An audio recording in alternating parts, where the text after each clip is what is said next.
ના part demolition છે, જેમ કે 10 ફૂટની દુકાન હોય તો એમાંથી 7 ફૂટ તૂટતું હોય તો એ કાળજીપૂર્વક તોડવું પડે, એનું જે હકનું છે એ તૂટી ન જાય અને જે વધારાનું બાંધકામ છે એટલું જ તૂટે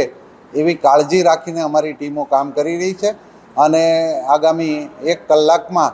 એ 49 પ્રોપર્ટીનું જે આપણે પાર્ટ ડિમોલિશન કરવાનું છે એ પણ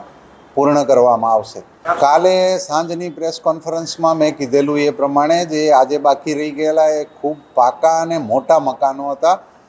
એના માટે આપણે આજે વધારાના 5 હિટાચી મશીનો લીધા, જેથી કરીને આપણને એની હાઇટ સુધી જઈને તોડવામાં મદદ મળે અને ગ્રાઉન્ડ પ્લસ 2ના જે મકાનો હતા એ તોડવામાં ખરેખર ખૂબ વાર લાગી, પરંતુ આપણો જે સ્ટાફ અને મશીનરી એમાં કામની લગાડવામાં આવી હતી એ લોકોએ બહુ ખંતપૂર્વક અને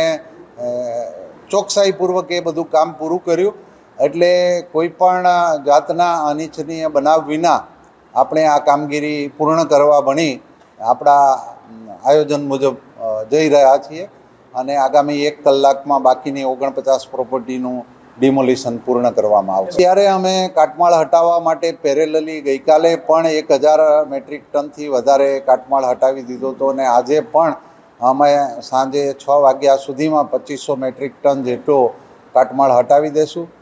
મોટા અમુક સ્લેબ જે નીચે પડ્યા છે એને ટુકડા કરીને લઈ જવા પડે છે, એ બધું કામ કાલ ઉપર રાખીશું. પરંતુ અત્યારે મોબિલિટી એસ્ટાબ્લિશ થઈ ગઈ છે, 2 વાહન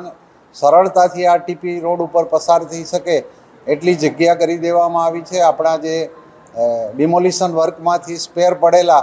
જેસીબી મશીનો પણ આ ટ્રેક્ટરો અને ડમ્પરમાં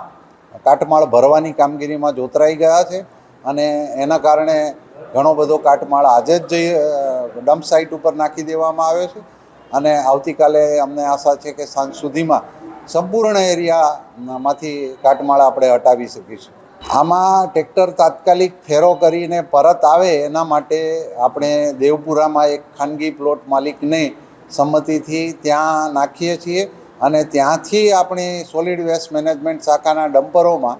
એને આપણી ડમ્પ સાઇટ ઉપર કોર્પોરેશનની ડમ્પ સાઇટ ઉપર નાખવામાં આવે. અત્યારે એવી કોઈ દરખાસ્ત અમારી પાસે આવી નથી અને આપણે જે અત્યારે કાટમાળ ખસેડી રહ્યા છીએ એ તાત્કાલિક અહીંયા દેવપુરાની એક ખાનગી માલિકીના ખુલ્લા પ્લોટમાં નાખીએ છીએ અને એમને આપણે એવું વચન આપ્યું છે કે અમે આ અમારું કામગીરી પૂર્ણ થયાથી તમારા પ્લોટમાં પડેલો અમારો તમામ કાટમાળ ખસેડી અને લઈ જશું. કોર્પોરેશને એમને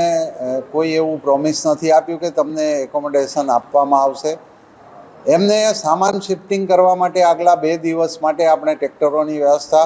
નિઃશુલ્ક કરી હતી અને એનો લાભ મોટાભાગના પરિવારોએ લીધો છે અને એના કારણે આપણને ડિમોલિશનની કાર્યવાહી જ્યારે ચાલુ કરી ત્યારે તમામ પ્રોપર્ટીઓ ખાલી અને શાંતિપૂર્ણ કબજા સાથેની મળી. એટલે આપણે કોઈ બળપ્રયોગ ન કરવો પડ્યો, કોઈ એમને ખસેડવા માટે કોઈ તકરાર ન કરવી પડી કે એ શાંતિનો માહોલ એના લીધે ડહોળાયો નહીં અને ખૂબ જ સૌહાર્દપૂર્ણ વાતાવરણમાં આ 2 દિવસની આપણી ડિમોલિશનની કામગીરી પૂર્ણ થવા ભણી જઈ રહી છે. મહાનગરપાલિકા તંત્રની એવી નેમ છે કે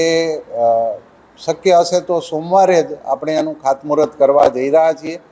કાલે સાંજે માનનીય કમિશનર શ્રી એ બાબતે અંતિમ નિર્ણય લેશે, જ્યારે આપણે સમગ્ર વિસ્તારમાંથી કાટમાળ ખસેડી લઈશું.